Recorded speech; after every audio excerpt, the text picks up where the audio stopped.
Did you know that of all 50 states in the U.S., North Carolina saw the third highest population growth in recent years?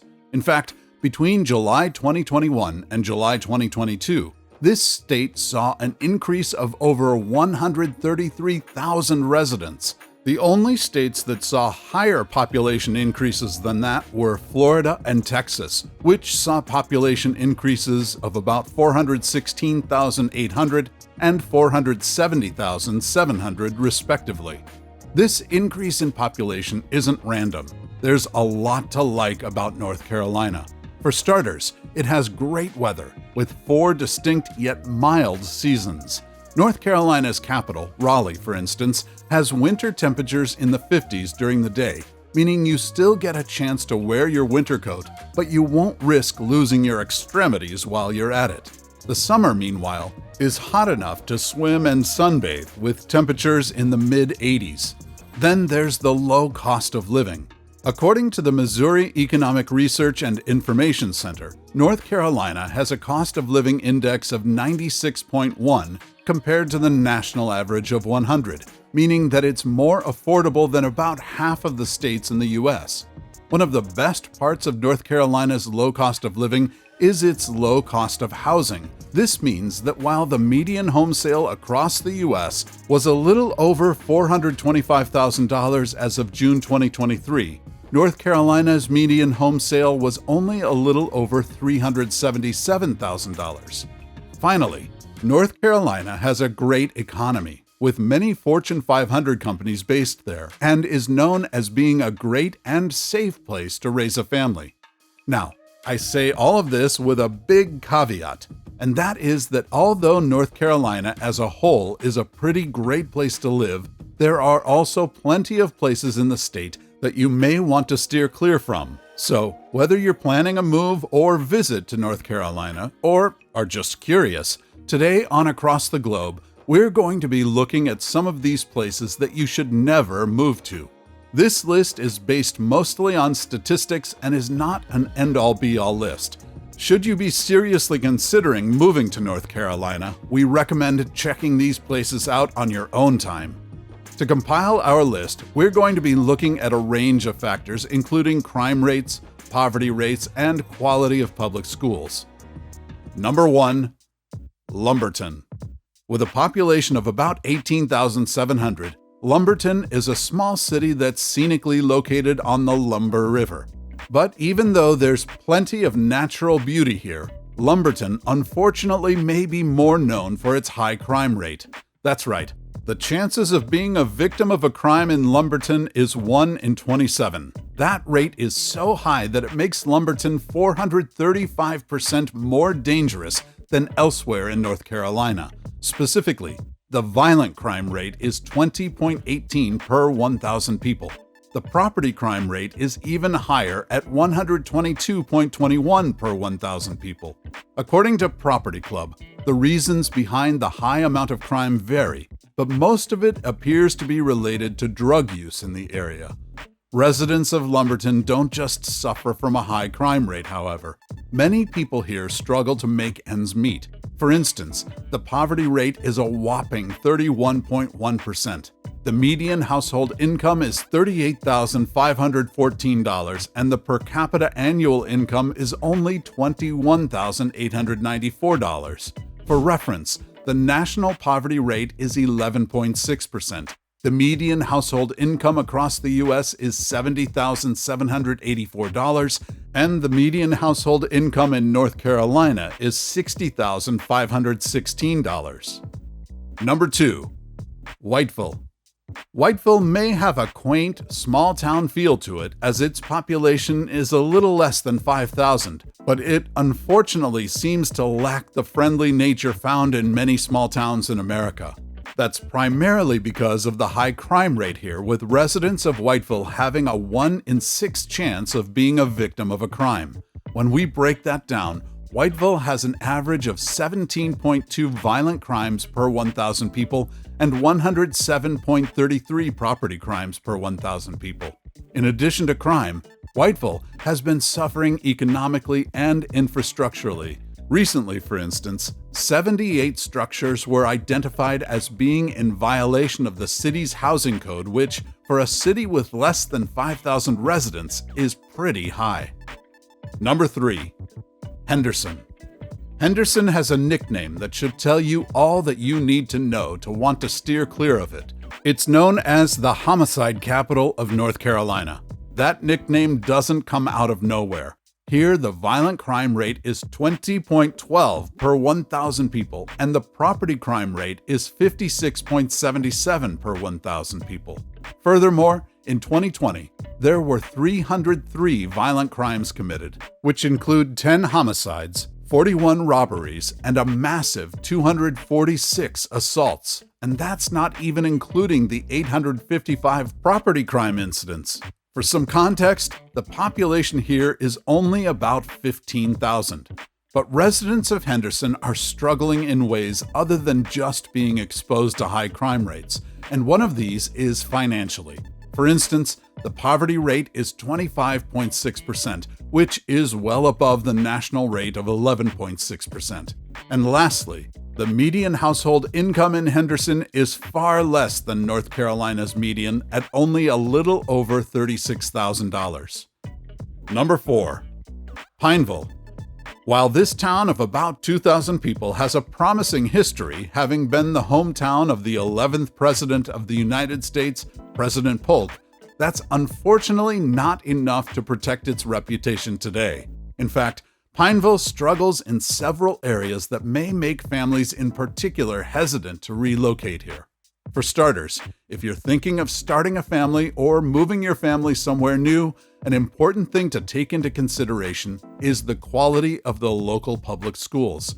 While there are a lot of ways to determine this, one thing you can look at are the school's test scores and subject proficiency exams. And if you're looking at Pineville, you'll find that these numbers are not only pretty low, but that they are well below the state levels. For instance, the school district in which Pineville is located recently saw only 40% of its elementary school students being proficient in reading, and 46% were proficient in math. But even if you don't have a family, there are other reasons you may want to cross Pineville off of your list if you're deciding where to move. For instance, the website TravelSafe, which as its name implies is dedicated to providing safe travel information, called Pineville the third most dangerous city in North Carolina. Specifically, today it has a total crime rate of nearly 110 per 1,000 people, with property crime being particularly bad. Number 5. Williamston. Williamston has the unfortunate distinction of having the 5th highest burglary rate in the entire state of North Carolina. And while usually being one of the best at something is a good thing, that's definitely not the case here. Specifically, on a scale of 1 to 100, with 100 being the safest, Neighborhood Scout gave Williamston the lowest ranking of 1 for its total crime index. This makes more sense when you consider the overall crime rate in Williamston is about 67 per 1,000 people. To break that down even further, the town's violent crime rate is 13.52 per 1,000 people compared to North Carolina's 4.3 per 1,000 people, and the property crime rate is 53.29 per 1,000 people compared to North Carolina's 22.4 per 1,000 people. For a town with a population of a little over 5,000, those numbers are pretty significant. In addition to crime, almost 1 in 3 people live in poverty here, with the median household income being significantly less than state and national numbers at about $38,000. Finally, because of its small size, Williamston is known for having relatively few job opportunities. Number 6. Reedsville. Located east of Greensboro, Reedsville, with a population of about 14,500, is another place you may want to cross off your list if you're thinking of moving to North Carolina. That's because it has a crime rate of 56.71 per 1,000 people, which is 124% higher than North Carolina's average.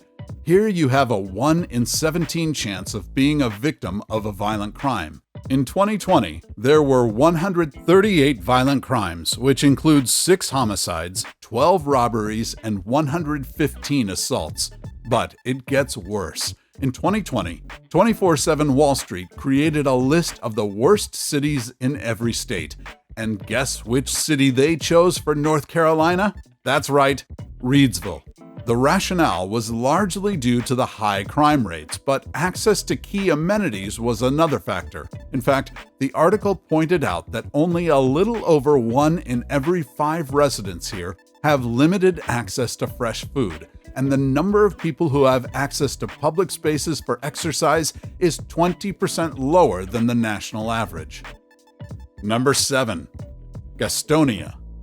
Gastonia is a suburb of Charlotte and is located only about 30 minutes outside of the city. And while I will note that there are some good things about life in Gastonia, like an affordable cost of living and access to scenic parks and outdoor recreation opportunities, that may not be enough to offset its other qualities. In fact, Gastonia's troubled history goes back several years. In 2017, for instance, 24/7 Wall Street named Gastonia one of the worst cities to live in the entire United States, primarily due to high crime, a high poverty rate, and a poor economy.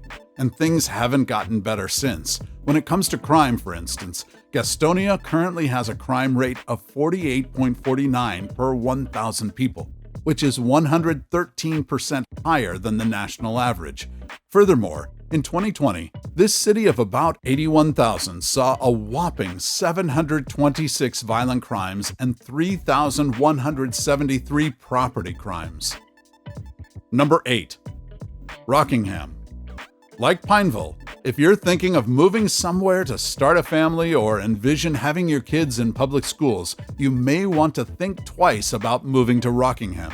That's primarily because its schools are pretty poorly ranked. One high school in the district, for instance, saw a math proficiency rate of only 10%. Throughout the district, the high school math proficiency rate is 23%, the reading rate is 48%, and science rate is 40%. With the exception of the reading rate, which is only slightly less than the state's 50%, these are all significantly below the rates seen by other schools in North Carolina. Despite that, though, I will note that the high school graduation rate is on par with state averages. In addition to its poorly performing public schools, Rockingham also, like pretty much all of the other places on this list, has a high crime rate that makes the city 110% more dangerous than elsewhere in North Carolina.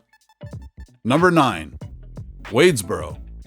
I'm going to preface this by saying that, like all of the places on this list, not everything is bad about Wadesboro. The town does have some redeeming qualities. For instance, many residents report enjoying the rural feel of this town of about 5,000 and say that the people here are friendly and welcoming.